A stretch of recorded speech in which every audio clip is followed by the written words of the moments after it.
Hi அனைவருக்கும் sweet வணக்கம். Welcome to Lelena அவங்களுடைய மிஸ்ட்ரி கதையோடைய பார்ட் 2 வீடியோ. பார்ட் 1 ஆல்ரெடி வந்திருக்குது. ஸோ கீழே லிங்க் கொடுத்துருக்குறேன். ஸோ அதை பார்த்துட்டு இதை வந்து பாருங்கள். அப்போ தான் வந்து இன்னும் எக்ஸாக்டாக புரியும். இருந்தாலும் சின்ன ஒரு ப்ரீகேப் நான் போட்டுறேன்.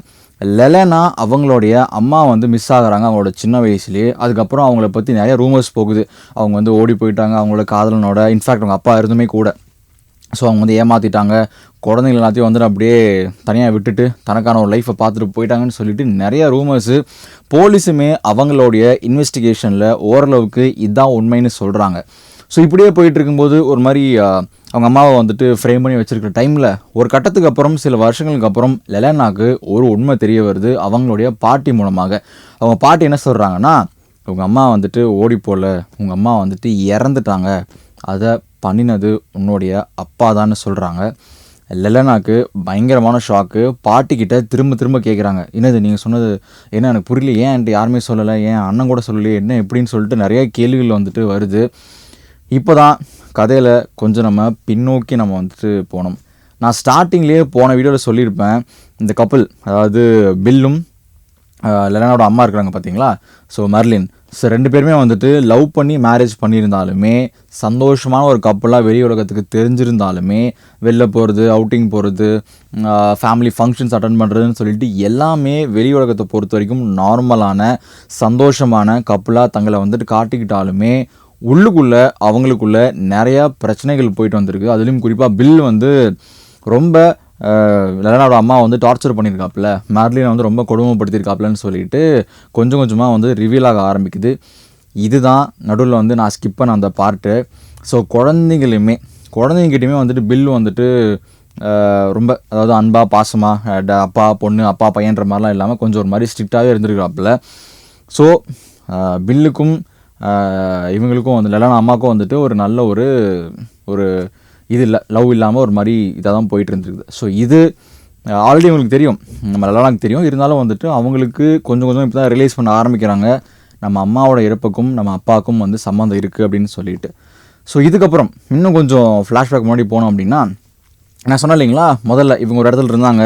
அம்மா இருந்ததுக்கப்புறம் வந்துட்டு பில் தனியாக வந்துட்டு வேறு இடத்துக்கு கூட்டிகிட்டு வந்து அம்மா வந்து காணாமல் போனதுக்கப்புறம் பில் இவங்களை வந்து வேறு இடத்துக்கு கூப்பிட்டு வந்துடுறாங்கன்னு சொல்லிட்டு. அப்படி கூட்டிகிட்டு வந்ததுக்கப்புறம் பில்லோடைய நடவடிக்கைகள் ரொம்பவே வந்துட்டு ஒரு மாதிரி கொடூரமாக மாறி இருக்குது. இன்ஃபேக்ட் இவங்க 2 பேரும் லெலேனாவும் டொனால்டும் வந்துட்டு ஸ்கூலுக்கு போகும்போது கூட வந்துட்டு ரொம்ப ஸ்ட்ரிக்டாக அவங்கள வந்துட்டு பேசுகிறது, சம்டைம்ஸ் அடிக்கிறது, இப்படி அடித்து முகத்தில் காயெல்லாம் இருக்கும் இல்லைங்களா, அதனாலேயே 2 பேரும் வந்து ஸ்கூலுக்கு போகாமலாம் இருந்திருக்கிறாங்க. ஸோ ரொம்ப ஒரு மாதிரி வந்துட்டு கஷ்டமான ஃபேஸில் தான் இருந்திருக்கிறாங்க. ஸோ அப்போ தான் ஒரு நாள் வந்துட்டு கிட்டத்தட்ட ரொம்ப ஒரு எல்லை மீறி ஒரு மாதிரி ஒரு விஷயம் வந்து பண்ணிடுறாரு. அதை நான் வந்துட்டு இங்கே சொல்லவும் விரும்பலை. ஸோ அப்படி ஒரு நிகழ்வு நடந்ததுக்கப்புறம் டொனால்டால் சும்மா இருக்க முடியல. தங்கச்சியை போட்டு டார்ச்சர் பண்ணுறாப்புல, நம்மளையும் டார்ச்சர் பண்ணுறாப்புலன்னு சொல்லிட்டு இவங்களுடைய நெருங்கிய ஒரு உறவினர் அவங்கள்ட்ட வந்து சொல்லிடுறாங்க, இந்த மாதிரி எங்கள் அப்பா டார்ச்சர் தாங்கலை, எப்படியா எங்களை காப்பாற்றுங்க அப்படின்னு சொன்னதுமே வந்து இப்போது போலீஸ்க்கு கால் போகுது. So on one fine day Lelena வீட்டில் இருக்கிறாங்க, டொனால்டோ வீட்டில் இருக்கிறாப்புல, இவங்க அப்பா வந்து வழக்கம் போல் சரக்கு போட்டு உட்காந்துருக்காப்புல. அப்போது டோர்ஸ் வந்துட்டு தட்டப்படுது. லெலேனாக்கு பிபி ஏற ஆரம்பிக்குது. ஏன்னா அவங்களுக்கு தெரியும் போலீஸ் தான் வந்துருக்குன்னு சொல்லிட்டு. ஒருவேளை போலீஸுக்கு ஃபோன் பண்ணது லெலேனாவும் டொனால்டு தான் அவங்க அப்பனுக்கு தெரிஞ்சதுன்னா போட்டு வெளுத்து விட்ருவான்னு சொல்லிட்டு பயப்படுறாங்க. ஸோ டோர் நாக் ஆகுது. இந்த பில்லுக்கு வந்து சரக்கு அடிச்சிட்டு இருக்காப்புல. இப்போ லெலேனாக்கு ஒரு மாதிரி பதட்டம், ஐயோ போலீஸ் வந்து எப்படியோ பிடிச்சிட்டு போயிடணும், ரிலீஸே பண்ணக்கூடாதுன்னு சொல்லிட்டு அந்த ஒரு பதட்டம் உள்ள ஓடிட்டுருக்கு.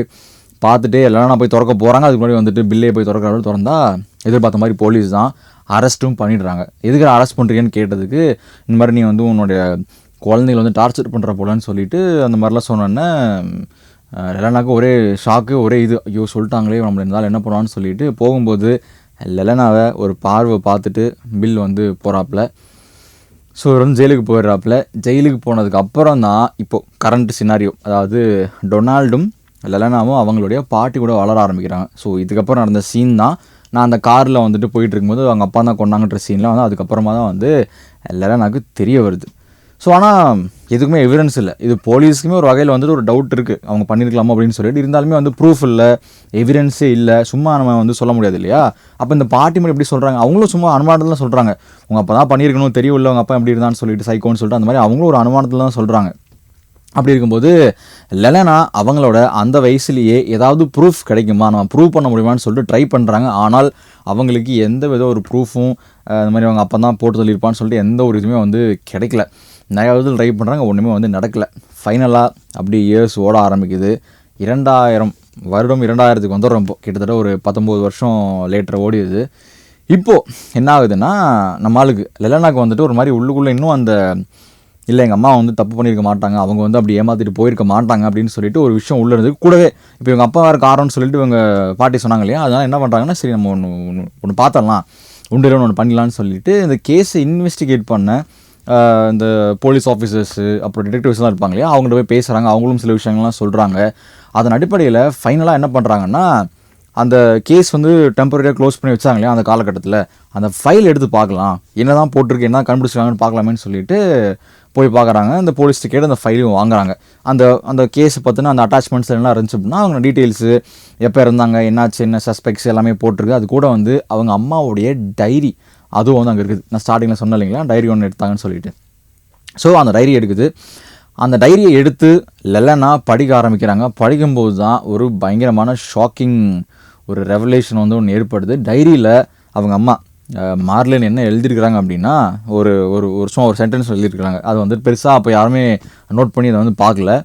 அதை படிக்கும்போது அது தெரிய வருது என்ன அப்படின்னு பார்த்தீங்கன்னா, இந்த மாதிரி குழந்தைங்க மேலே வந்துட்டு கை வைக்காத, ஒருவேளை நீ வச்ச அப்படின்னா உன்னை நானே வந்து கொண்டுருவேன் அப்படின்னு சொல்லிட்டு பில் அவங்க ஹஸ்பண்டுக்கு அவங்க அம்மா எழுதி வச்சுருக்கிறாங்க. ஸோ இதை பார்த்ததுக்கப்புறம் லெலனாக்கு இன்னும் ஸ்ட்ராங்காக புரிய ஆரம்பிக்குது. சான்ஸே இல்லை, இவ்வளோ பாசமாக நம்ம மேலே இருந்தாங்க, டைரியில் ப்ரூஃபுமே இருக்குது, இப்படி இருக்கும்போது நம்ம அதாவது குழந்தைங்களை விட்டுட்டு அப்படியே போகிற அளவுக்கு எங்கள் அம்மா வந்து ஒன்றும் அவ்வளோ ஒரு சேடிஸ்ட்டோ அவ்வளோ ஒரு இதோ கிடையாது. ஸோ சம்திங் ஏதோ தப்பாக நடந்திருக்குன்னு சொல்லிட்டு புரிய ஆரம்பிக்குது. வேணே அவங்க போல் ஏதோ எங்கள் அம்மாவுக்கு நடந்திருக்குன்னு சொல்லிட்டு ஸ்ட்ராங்காக பிலீவ் பண்ண ஆரம்பிக்கிறாங்க. நான் ஆல்ரெடி சொன்ன மாதிரி இவங்க அப்பா மேலே ஒரு சந்தேகம் இருக்குது. ஆனால் வழக்கம் போல் ப்ரூஃப் இல்லை. எங்கே என்ன ஆச்சு, கொன்னானா, எங்கே கொன்னா, ஏதாவது தடையாக இருக்கானா, ஒன்றுமே இல்லை. சரி என்ன நினைக்கிறாங்கன்னா, சரி ஏதாவது ஒன்று நம்ம யோசிக்கணும்னு சொல்லிட்டு டக்குன்னு ஒரு ஐடியா வந்து ஒரு தட்டுது.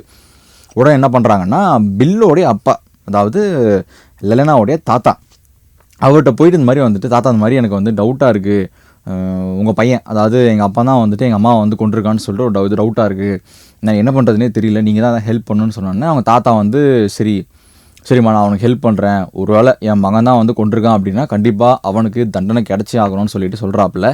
இதுக்கு நடுவில் நம்ம பில்லை வந்து அரெஸ்ட் பண்ணிட்டு போனாங்க இல்லைங்களா, ஸோ பில் அதுக்கப்புறம் ரிலீஸ் ஆகி வெளியே வந்துடுறாப்புல, ஒரு 13-14 வருஷம் கழிச்சு வெளியே வந்துடுறாப்புல. ஸோ அவன் இங்கே தனியாக வாழ்ந்துட்டு இருக்கிறான், இவங்க இருக்காங்க அங்கே தனியாக இருக்கிறாப்புல.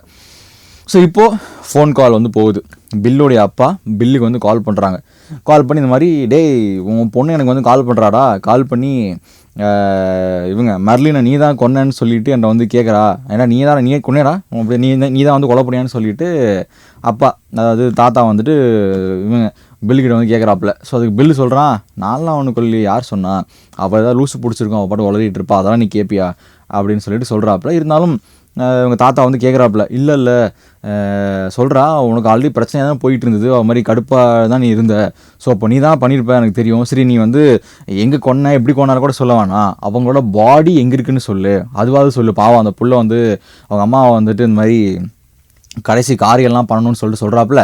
ஸோ அட்லீஸ்ட் பாடி கிடச்சிதுன்னா அதை வச்சு அவங்க காரியெல்லாம் பண்ணி ஒரு மாதிரி மனசு கூலாயிராப்புல அப்படின்னு சொன்னதுமே வந்துட்டு அதுக்கு பில் என்ன சொல்கிறாப்புல அப்படின்னா, நான் பாடி எங்கே இருக்குன்னு சொல்லி திருப்பியும் போலீஸ் வந்து என்னை பிடிச்சிட்டு போய் நான் ஜெயிலில் போய் உட்கார்றதுக்கா, அதெல்லாம் சொல்ல முடியாது, ஒன்றுமே இல்லை, நான்லாம் எதுவுமே பண்ணல, தயவு செஞ்சு இதை பற்றி எதுவுமே கேட்காதுன்னு சொல்லிடுறாப்புல. இங்கே தான் உங்கள் தாத்தாக்கு ஒரு பொறி தட்டுது.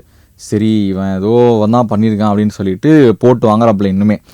ஏன்னா உனக்கே இது இல்லையா, அறிவு இல்லையா, ஏன் இப்படி என்ன இது, எப்படி உனக்கு வந்துட்டு கொலை பண்ணுறதுக்கு மனசு வந்துச்சுன்னெலாம் வந்து கொஞ்சம் மாதிரி போட்டுவாங்க. ஃபைனலாக பில் வந்து ஒரு மாதிரி ரேண்டமாக சில பதிலெலாம் சொல்லி ஆமாம் அப்பாவுக்கு தெரியல, மாட்டான்னு நமக்கு தெரியல, சில விஷயங்கள்லாம் சொல்கிறாப்புல. அதில் கிட்டத்தட்ட கன்ஃபார்ம் ஆயிடுது பில்லு தான் மார்லினை வந்து போட்டுருக்கு அப்படின்னு சொல்லிட்டு. இது ப்ளஸ் இன்னொரு எவிடன்ஸ் என்ன பண்ணுச்சுன்னா, இப்போ இந்த லெலனா கடைசியாக போயிட்டு ஒரு அட்டாச்மெண்ட் எடுத்தாங்க இல்லைங்களா, போலீஸ் கிட்ட இருந்து வாங்கினாங்களா, அந்த கேஸ் நடந்தப்போ இருந்த ஒரு அட்டாச்மெண்ட்டு. ஸோ அதில் வந்துட்டு என்ன இன்னும் எக்ஸ்ட்ரா பாயிண்ட் இருந்துச்சு அப்படின்னா, பக்கத்தில் இந்த கொலை அதாவது இந்த மிஸ்ஸிங் கேஸ் ஆன ஒரு வருஷத்துக்கு அப்புறம் இன்னொரு இடத்துல இதுக்கு பக்கத்துலேயே ஒரு 2 மைல் தூரத்தில் வந்துட்டு ஒருத்தங்களுடைய மண்டையோடு வந்துட்டு கிடச்சிருக்கு. ஸோ அதுக்குண்டான அந்த ஃபைல்ஸ் அட்டாச்மெண்ட்டுமே இருக்குது. ஸோ அந்த இடத்துக்கு வந்து லெலனா போகிறாங்க. போயிட்டு அந்த இடத்த வந்துட்டு தோண்டவும் செய்கிறாங்க. தோண்டி அங்கேருந்து மண்டையோட்டி எடுத்துடுறாங்க.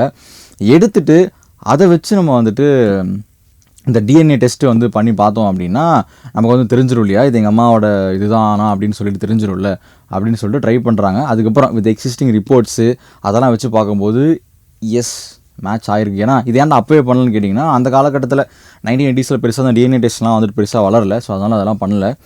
ஸோ இப்போ பண்ணி பார்த்ததுக்கப்புறம் எஸ், அதாவது மேர்லினோட வந்து பொருந்தி இருக்குது.